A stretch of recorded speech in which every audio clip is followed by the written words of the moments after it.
Our first reading today is from the Prophet Amos.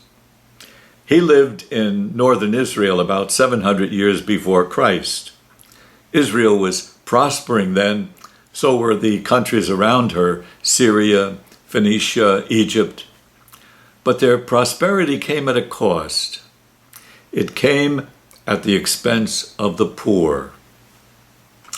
Amos raised sheep, and he strongly objected to the injustice he saw. He was an ordinary sheep herder, but he saw what was going on, and he wasn't afraid to say what he saw. He called out everyone: kings, rulers, political people, priests, religious leaders, business people, anyone who was cashing in on others, particularly those exploiting the poor. All you think about is money, he told them. You don't care about anything else. You'll buy the lowly for silver, the poor for a pair of sandals. You're fixing the scales for cheating. You even sell things that are worth nothing.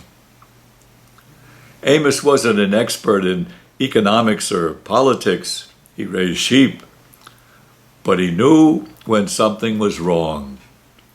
And more than that, he wasn't afraid to say something about it. He wasn't an expert, but he saw the world through God's eyes and God's values. You don't have to be an expert in economics or politics to do that. I think Amos is a good example for us today, isn't he? We're certainly living in a complex world. We need scientists and economics people in economics, experts in all of those kinds of things that the world needs to function through.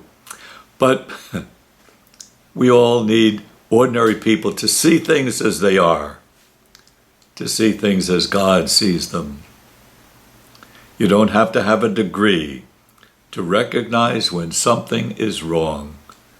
You don't have to be an expert to know when someone is being treated unjustly.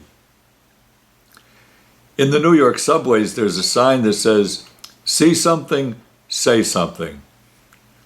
I suppose that's what Amos did.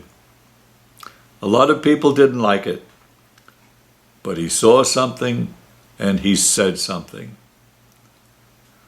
We're all responsible, aren't we, for what goes on in our world? And we're all called to speak out for what's right.